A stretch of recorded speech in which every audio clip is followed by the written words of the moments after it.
pedir uma licença para poder saudar uma pessoa aqui nessa plateia, que para mim é muito especial, é minha primeira inspiração, que é meu filho Felipe, que está aqui, de 6 anos. Obrigado. É a primeira vez que ele vê o pai falando numa palestra. Espero que eu não venha a decepcioná-lo e que ele fique motivado, quem sabe, para poder acompanhar o pai em outras palestras. Assim. Obrigado, Fio, por estar presente. Valeu demais. Bom, gente, esse tema é muito interessante. Assinaturas digitais. Nós estamos passando por um momento em que a convergência para o mundo digital, ela alcança qualquer ramo de atividade. Não seria diferente na área de saúde, né? 30 anos eu trabalho nessa área do direito digital, que envolve justamente lidar com todos os problemas que acontecem no mundo digital e especificamente levar profissionais liberais, empresas, para poder fazer com que todo o seu modelo de negócio seja feito apenas na plataforma digital. Isso é um grande desafio. A gente tem várias experiências. Recentemente eu tive presente no Congresso Nacional da ANAP, Associação Nacional de Hospitais Privados, em São Paulo, no final do ano passado, onde eu tive a oportunidade de falar sobre a ética médica no meio digital, e isso despertou muito interesse, sobretudo porque a partir daí a gente começou a enxergar esse ramo de saúde como uma área muito interessante para poder estar prestando serviço. Para poder falar disso, a gente tem que ser 100% digital. Eu sou super feliz de dizer para vocês que eu e minha equipe trabalhamos há 10 anos sem nenhuma única folha de papel. Isso é que faz a gente estar impulsionando e imaginando que o caminho é esse. Eu sou muito feliz. O pessoal costuma me apelidar de exterminador do papel e eu adoro esse apelido, porque eu acho que o papel já fez o seu papel. Então, consequentemente, a gente precisa avançar e quebrar essas barreiras culturais que a gente tem em relação a isso. E interessante é que nessa área de saúde, a gente está hoje fazendo um trabalho junto à Rede de Saúde Mater Dei, que é o Governança Digital Health. O que é isso? A gente faz uma análise completa e testando todas as possibilidades de riscos jurídicos que acontecem a partir da infraestrutura de tecnologia da informação numa rede de saúde. Por exemplo, informações que são divulgadas publicamente por terceiros que podem exceder a liberdade de expressão, pode ter fake news, pode ter ataques ofensivos, ou então informações que a própria rede divulga a respeito de si próprio, que podem estar incorretas e que mereceriam reparo. E além disso, uma coisa muito importante, testar os mecanismos de controle de conformidade legal, que é a informação que circula dentro da rede de saúde. Aí tem vazamento de dados, exposição de imagens não autorizadas para fora, para a internet. Recentemente, essa situação que teve da internação do Neymar Júnior aqui, nós fizemos toda a parte de confidencialidade do corpo clínico para evitar que situações de risco pudessem ser vazadas e a rede de saúde, evidentemente, só ficasse com a parte boa da publicidade positiva em relação ao evento. Esse é um assunto que merece muita reflexão e, quem sabe, pode ser tema de futuros debates aqui nas futuras edições desse congresso. Entrando no tema, ninguém imagina que a gente vai continuar vivendo nesse cenário, né? Cá entre nós, registros de saúde em papel é uma foto que está com o timer ligado. Nós não podemos imaginar que isso vai perdurar. É interessantíssimo isso, porque, por exemplo, hoje a gente está falando em cirurgia robótica. E, ao mesmo tempo, não sou estranho que, falando de cirurgia robótica, nós ainda encontramos um cenário como esse em diversos hospitais. Há um contrassenso nisso. E por que isso existe? Porque me parece que existe muito desconhecimento ou então um apego em demasia ao papel, sobretudo por parte daqueles tomadores de decisão das redes de saúde, que muitas vezes são da geração cabeça de papel. E por isso tem lá, naturalmente, suas dificuldades. Mas a gente tem que começar a pensar que todo mundo trabalha igual, todo mundo recebe informação, todo mundo edita informação, todo mundo compartilha informação. Pois bem, se todos nós fizéssemos esse fluxo apenas no digital, nós seríamos muito mais produtivos. Quer um exemplo? Os bancos, que sempre se tornam um ramo de atividade padrão para que a gente possa ver como é que eles estão operando, e há vários anos, há quase 17 anos, eles operam 100% sem papel. E eles sabem fazer uma conta de custo-benefício melhor que nós. E, consequentemente, cada vez mais estão impulsionando seus serviços. Na área do direito é a mesma coisa. Há 10 anos nós já tivemos a aprovação da lei que autoriza o processo judicial sem papel. E na área de saúde nós estamos avançando muito. Mas eu acho que ainda tem alguns pontos que causam dúvidas, razão pela qual esse tema foi destacado aqui hoje, que eu vou tentar esclarecer para vocês que isso é algo que precisa ser sanado. Bom, estudando o tema para essa palestra, eu chego a essa linha cronológica. Esse tema de assinatura digital já remonta a cerca de 17 anos. E esses marcos legais são aqueles que são mais relevantes em relação a isso. Nós começamos pela medida provisória 2200/2 de 2001, que foi o marco inicial que regulamentou o uso de documentos em formato digital. E a partir daí, essa medida provisória com força de lei passou a ser regulamentada por diversos ramos de atividade. A Comissão de Valores Mobiliários regulamentou para usar o documento digital na área financeira. O CFM regulamentou para utilizar os documentos digitais na área de saúde. Também temos regulamentações destacadas ali da Anvisa e da ANS. E na área jurídica nós temos a Lei 11.419, que regulamentou o uso dos documentos digitais no trâmite de processos judiciais eletrônicos. E recentemente, o último deles é a instrução número 10 do ITI, editada em novembro do ano passado, que permitiu o uso de certificados digitais armazenados em nuvem. Essa é uma grande novidade que eu vou tratar um pouco mais adiante. Enfim, já estamos falando, gente, de 17 anos de regulamentação de assinaturas digitais e documentos digitais. Nesses 17 anos, eu digo para vocês o seguinte: o que avançou muito mais? O uso do certificado, mas as soluções sistêmicas para poder fazer com que as manifestações de vontade sejam utilizadas com certificado digital ainda precisam ser implementadas. Porque se já fossem, aquela foto não existiria mais. E ela ainda existe.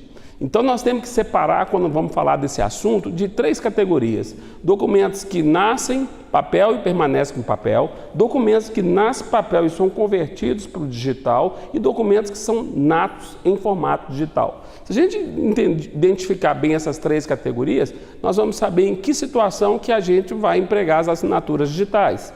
No meu ponto de vista, o correto seria a gente focar apenas nos documentos natos digitais, porque aqueles que não vão ser convertidos e, consequentemente, precisam ter validade jurídica a partir do momento que uma pessoa gera esse documento e quer circular com a certeza de autoria e integridade desse documento.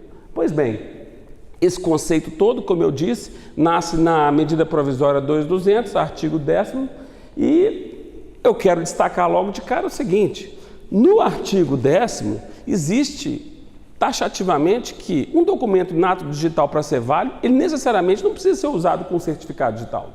Existem maneiras de você, sim, validar robustez, integridade, autoria sem o certificado ICP Brasil ou mesmo do certificado digital. Eu vou mostrar exemplos que comprovam isso. A medida provisória, então, que é o marco legal, né, para poder definir como é que é uma assinatura digital, estabeleceu 2 critérios. O primeiro deles é do artigo 10º, parágrafo 1º, que é a assinatura com o uso do certificado digital ICP Brasil. E o segundo seria as assinaturas digitais, seja com certificado privado, emitido pela própria organização no qual ela vai se relacionar. Poderia ser, por exemplo, um hospital emitindo diversos certificados, ou seja, identidades digitais para seu corpo clínico, profissionais de enfermagem, que seja, e as assinaturas eletrônicas. O mercado trata conceitualmente os termos de uma maneira diferenciada. Quando se fala em assinatura digital, o mercado interpreta como sendo uma assinatura com o uso do certificado. Quando se trata de assinatura eletrônica, é uma assinatura sem o uso do certificado. E a medida provisória aceita as 2 alternativas. Por exemplo, todo mundo aqui deve fazer uso de home banking, certo? alguns até mesmo pelos programas aplicativos em celular. Quando você vai fazer uma assinatura para poder autorizar uma transferência, você não está fazendo uma assinatura digital, com uso de certificado. O banco não te impôs a obrigatoriedade de comprar um certificado digital para poder fazer a transação de home banking. Então, nesse caso, nós estamos falando de uma assinatura eletrônica, sem o uso do certificado, mas o banco possui diversos registros eletrônicos, como localização, IP, número do celular, endereço de e-mail, que vão agregar àquele ato em que você está fazendo a manifestação de vontade para dizer, veja, a manifestação de fazer uma transferência eletrônica, ela é robusta, tanto é que eu tenho N referências que foram geradas automaticamente pelo sistema na hora de fazer aquela assinatura. E isso atende aos requisitos da lei. Pois bem, nós estamos falando em lei, mas especificamente no ramo de atividade saúde, a situação é diferente. Então, eu estudei bastante para poder entender quais são as dificuldades e as diferenças que existem. Em relação à área de saúde, vou começar primeiro falando quais são os documentos digitais que seriam aderentes à ideia de assinatura, por exemplo. Os mais relevantes. Primeiro, o PEP, Prontuário Eletrônico de Pacientes, né? E, enfim, que cada vez mais está ganhando impulso através de diversos hospitais que já adotam sistemas. Diversos PEPs formam o quê? Formam um registro eletrônico de saúde, que é o RES. O RES, por sua vez, ele é o quê? É um repositório, é um banco de dados, é o somatório de todos aqueles prontuários eletrônicos que também precisa ser protegido. E, por sua vez, o RES é parte de um sistema que vai agrupar diversas funcionalidades, dentre elas fazer o repositório daquele banco de dados do RES. É o SRES, ou seja, Sistema de Registros Eletrônicos de Pacientes. Então essa é a cadeia que existe em relação à questão de prontuários. Agora, além disso, nós temos também como destaque a prescrição eletrônica de pacientes. É a famosa receita médica. Então eu pergunto para os senhores, o que impede hoje um médico fazer assinatura através de um documento nato digital e que seja aceito por uma drogaria, por uma farmácia? Nada. Ah, mas não tem restrição legal? Não, não tem. O que falta? Falta conhecimento da lei para poder entender que esse fluxo de nascer digital, circular digital, permanecer e armazenar digital é válido. Então, evidentemente, as pessoas têm que entender que não há óbice algum. O problema está na cabeça de cada pessoa ou de quem toma a decisão, que precisa se aproximar um pouco mais da legislação para poder entender como é que essa situação se resolve. Então veja que interessante aqui o destaque que eu estou fazendo. O marco regulatório mais importante que existe na área de saúde é a resolução do CFM 1821 de 2007. Essa resolução foi taxativa de dizer o seguinte, olha, para estar em conformidade com os meus padrões, diz o CFM, só aceito o documento que for assinado com a assinatura digital com certificado padrão ICP Brasil. Inarredável. Eu o que acho disso? Parece com os tribunais. Os tribunais também estão adotando somente esse padrão. Mas ele é o único? Não, não é. Veja que interessante. A ANS, através da regulamentação 413 de 16, já pensou diferente. Já disse o seguinte, olha, para contratar eletronicamente, os documentos podem ser assinados das seguintes formas. Abrir o leque, ou seja, certificação digital, conforme a ANS, conforme o CFM, login sem após cadastro, identificação biométrica, assinatura eletrônica certificada. Todos esses meios, segundo a ANS, deverão obedecer critérios de autenticidade e integridade para que possa ser considerado como válido. Então nós temos essas duas situações de dois órgãos reguladores, um mais restrito e outro um pouco mais flexível.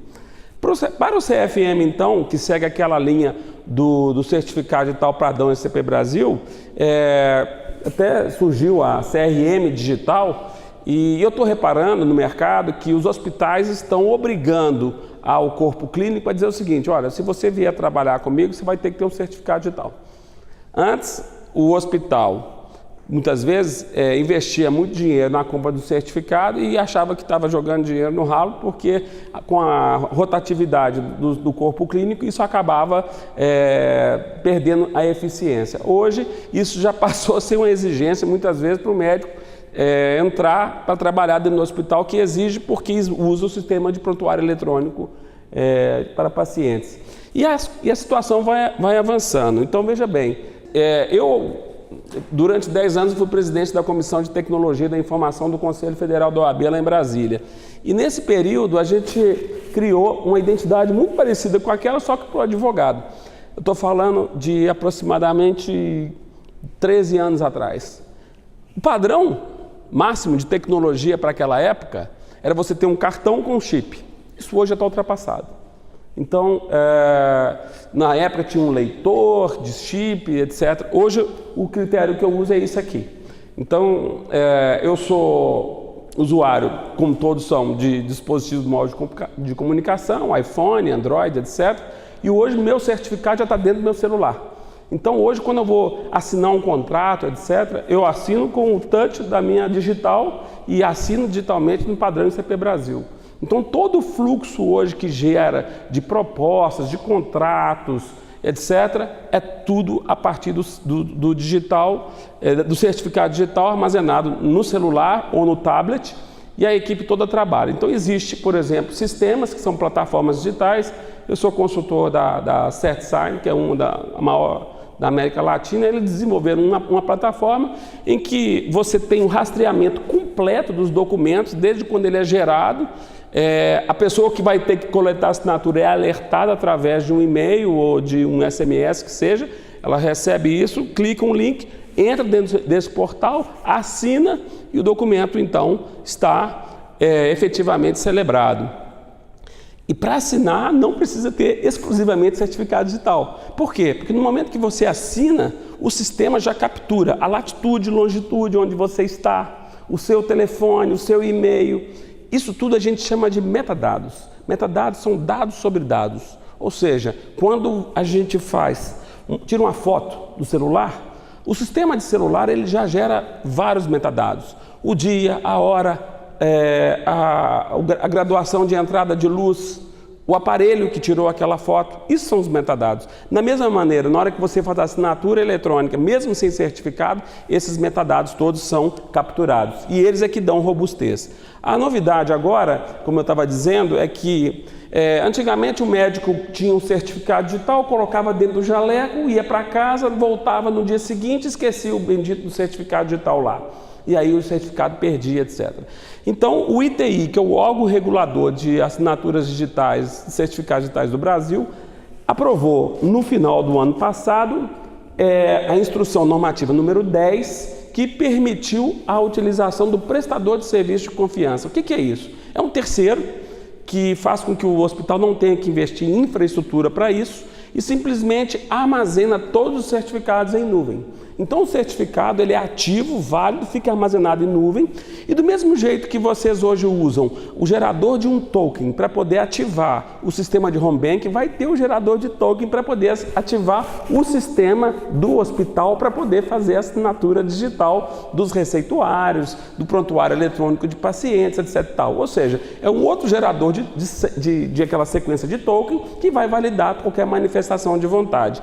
Isso é o que tem de mais avançado no momento, já com a regulamentação pronta, que foi um grande avanço, porque antes você ficava muito preso ao físico, ao certificado, ao pendrive, etc. E tal. Hoje nem isso mais acontece a partir desse novo modelo que já está em uso.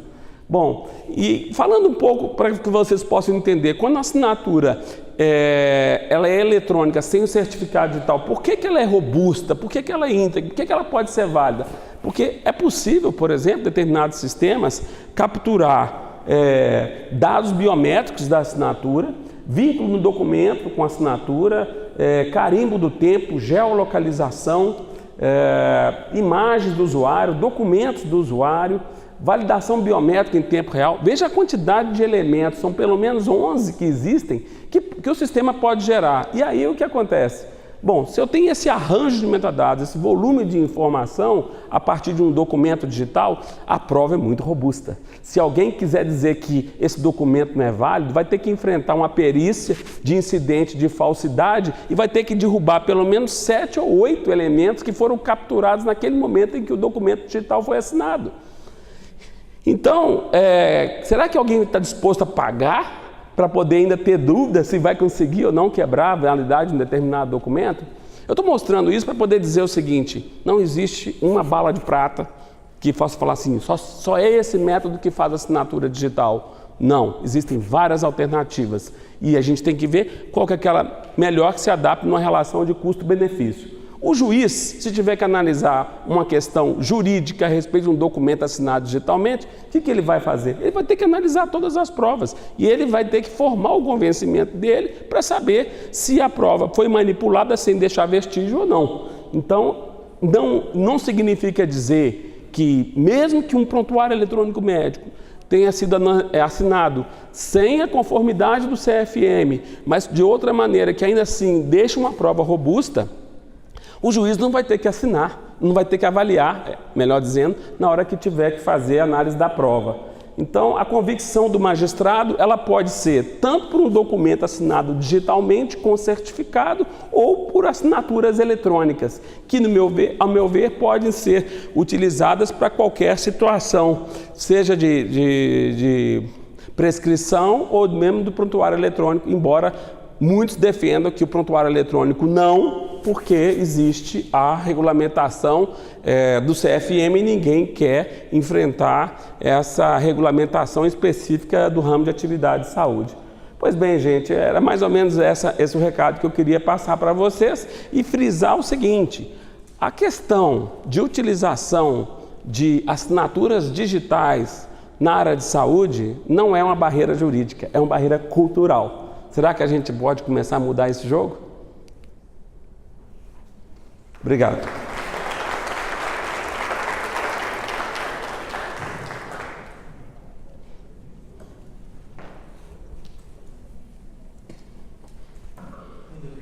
E aqui eu peço, então, a palavra do Alexandre Ateniense, que se nós ainda estamos discutindo a necessidade de uma formação mais focada no gerenciamento, você me aparece, com uma tecnologia diante de profissionais que às vezes eu sou chamada para correr na sala dos médicos porque eles não sabem se a máquina está conectada à internet ou não.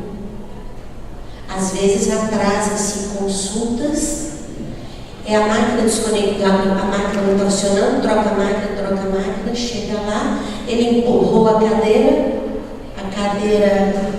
pegou no fio da internet, desconectou a máquina, ele não consegue ver isso. Eu não estou fazendo aqui um desmerecimento, eu estou dizendo que a tecnologia está chegando e a minha pergunta é: como que você acredita que esse assunto que você está trazendo pode chegar nas faculdades de medicina e de direito para que essa conjunção gerencial que acontece dentro das empresas, sejam elas clínicas, hospitais, ou seus atendimentos em nível de saúde pública ou em nível de saúde privada, como que esse corpo profissional que está aqui assistindo esse congresso, ele pode ser melhor preparado? Você já ofereceu a proposta dessa parceria para universidades? Muito bem posicionado a sua fala. De fato, existem lacunas na formação. A parte fraca da história é o ser humano. Eu coordeno uma pós-graduação de Direito e Tecnologia da Informação em São Paulo há 10 anos. Não tive chance de impulsionar grandes projetos na fase de graduação, só encontrei espaço na pós-graduação, onde esse curso, por exemplo, alcança uma carga horária de 360 horas. Eu sei que na Milton Campos nós temos a matéria de Direito Virtual, que, salvo engano, foi na faculdade pioneira no Brasil que criou. Não é à toa, né? Pois é, mas é uma carga diminuta, 6 meses, é melhor que nada. E o que eu acho é que a lacuna está justamente na questão operacional. Talvez não tão acentuada para os jovens, que já são natos nesse mundo digital. Mas para aquela faixa etária que vai de 40 para frente, a situação já fica um pouco mais complicada. A tecnologia não está chegando, a tecnologia já chegou. Se as pessoas hoje não estão preparadas para poder sanar as lacunas em relação à deficiência de operar sistemas, eu só posso dizer para a senhora uma coisa: vai ficar pior. Por quê? Porque o que está vindo por aí? Está vindo por aí a internet das coisas. O que é a internet das coisas? Nós não vamos ter registros eletrônicos gerados tão somente a partir de computadores ou dispositivos móveis de comunicação. Nós vamos ter registros eletrônicos gerados a partir de sensores. Então isso vai multiplicar essas informações, isso vai multiplicar a dificuldade operacional que as pessoas vão ter em relação a isso. Então eu destacaria basicamente o seguinte: o que está próximo de acontecer é a potencialização dessa lacuna, por causa da internet das coisas, por causa do chamado Big Data, que é justamente esse cenário em que a gente tem a multiplicação dos dados, volumes imensos de informação gerados em formato digital diariamente, que precisam ser convertidos em conhecimento, e os sistemas de inteligência artificial que estão sendo cada vez mais avançados, sobretudo na área da saúde. Então, com todos os cenários, quem não estiver preparado para poder entender como funciona, vai ficar para trás. E nós não queremos aqui que aconteça uma apartheid digital. Nós queremos que as pessoas possam ser capacitadas, que operacionalmente falando, as faculdades possam dar mais atenção a isso, fazendo adequações do seu conteúdo programático, para que o mercado, que é totalmente demandante em relação à tecnologia, não cause vamos dizer, uma situação de despreparo gerencial ou mesmo de governança, né? A governança hoje ela é essencial. Ninguém hoje, no âmbito corporativo, pode estar trabalhando sem desconhecer os princípios de governança, embora poucos sejam os hospitais ou as redes de saúde que já editaram um manual de compliance. E vou além, um manual de compliance relacionado à informação digital. Quando se fala ainda em governança, em compliance no Brasil, e eu acompanho muito esse tema e vejo algumas organizações que tratam do assunto, parece que o digital fica esquecido. Parece que governança é só uma série de procedimentos, medidas, controles no mundo presencial. Então me soa muito estranho, por exemplo, verificar que determinadas organizações, não vou me referir apenas à área de saúde, sejam tão preocupadas em vedar que os seus colaboradores não recebam presentes ou qualquer tipo de brinde, etc., de R$100 no Natal, etc. e tal, mas ao mesmo tempo existe uma lacuna enorme para poder regulamentar o que pode, o que não pode, ou como pode em relação à informação de valor inestimável que existe no mundo digital.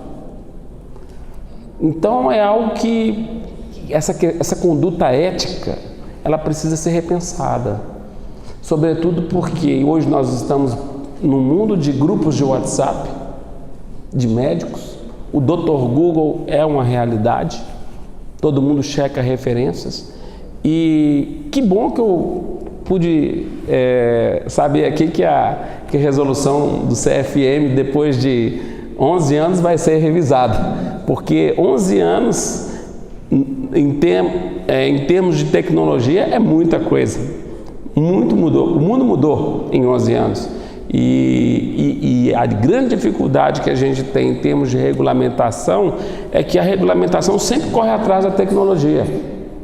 O tempo que leva para poder revisar uma resolução do CFM é extremamente lento, como promulgar uma lei.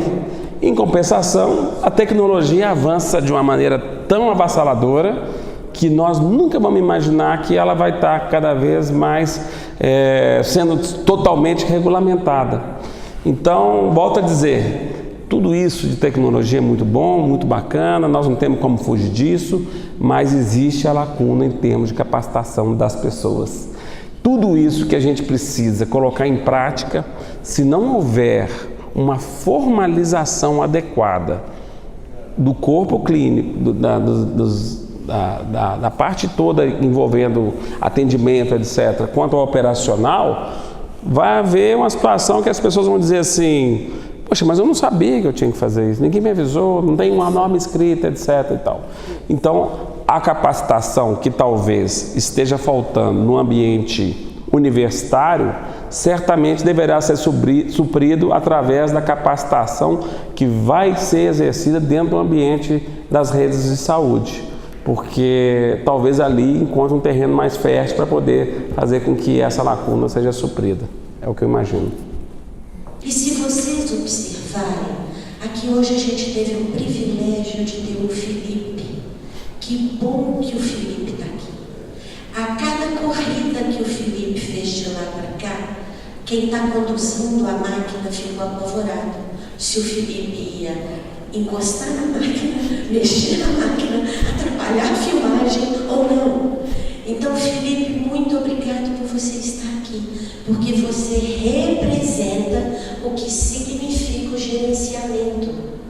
E quando nós tiramos de uma equipe de trabalho alguém que já está treinado e abrimos vaga para que o outro chegue, ele precisa ser preparado para alcançar o nível de plataforma de trabalho que os que ficaram já estão.